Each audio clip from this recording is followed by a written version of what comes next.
getting wrist deep in a pair of gooey, greasy, gross communist gats coming up.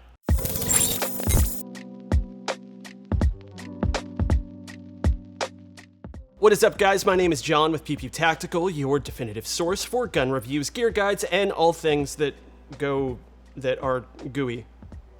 Those of you with any kind of experience with military surplus rifles have probably encountered the enigma of Cosmoline that will appear to have soaked into every porous surface possible, tucked into every little nook and cranny, and will require a thorough detail stripping and cleaning before it's even remotely capable of being operated in a safe manner. For the unfamiliar, Cosmoline is sort of the genericized term for a family of petroleum-based greases with remarkably high viscosity, inherent rust and corrosion protective properties, a signature waxy brown visage, and an unmistakable industrial stench. Originally developed in the late 1800s and marketed as a home disinfectant and veterinary anti-swelling agent, presumably by the same turn-of-century physicians inclined to prescribe you cocaine for a staph infection or whatever, Cosmoline was quickly adopted by militaries the world over as a way to chemically embalm small arms, artillery pieces, armored vehicles, and so on for either long-term storage or trips across the Atlantic, sealing them in a greasy tomb that guards against the corrosive nature of maritime environments. And that brings us to where we are today. Specifically, we've got 3 Type 56 carbines that we picked up from Palmetto State Armory. Essentially, they are Chinese clones of the Soviet SKS with a few little tweaks here and there. Again, if you've ever dealt with military surplus guns before, you might have some experience with the somewhat laborious process of removing the infamous goop from them. But it's worth noting that every Cosmoline gun is going to be a little bit different in terms of grease severity, as Cosmoline hardens over time when exposed to oxygen and not sealed properly.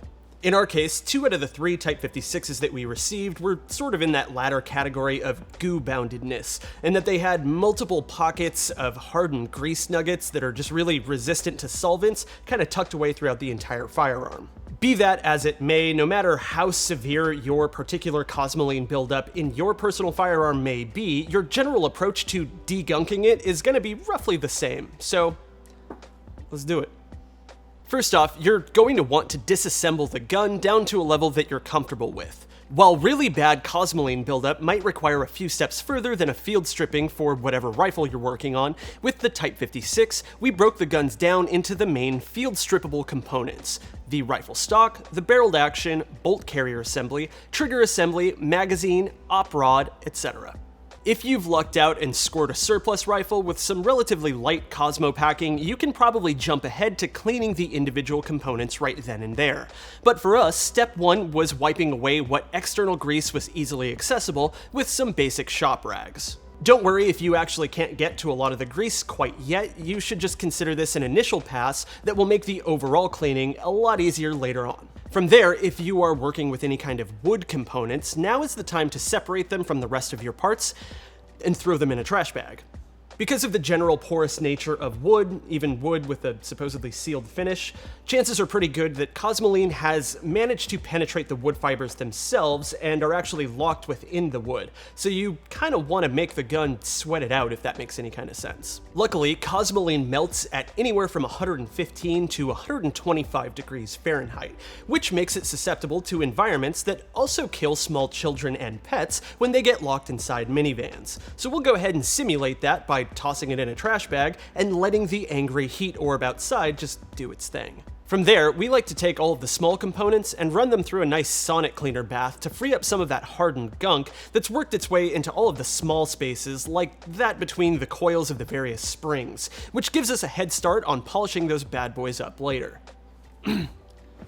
We personally used a Lyman sonic cleaner and Lyman's own turbosonic cleaning solution, which got us most of the way there and required only a tiny bit of scrubbing after the bath itself. While all of our small parts soak, we took the barreled action and receiver outside to just absolutely douse in brake cleaner. Common internet gun wisdom is that you're gonna want non-chlorinated brake cleaner, as a byproduct of chlorinated brake cleaner heating up is phosgene gas, so please avoid producing World War I era invisible poisons in your tool shed. Brake cleaner is actually pretty nasty stuff whether it's chlorinated or not, so do make sure that you are using it in a well-ventilated area and use some kind of gloves. You don't want that stuff on your skin.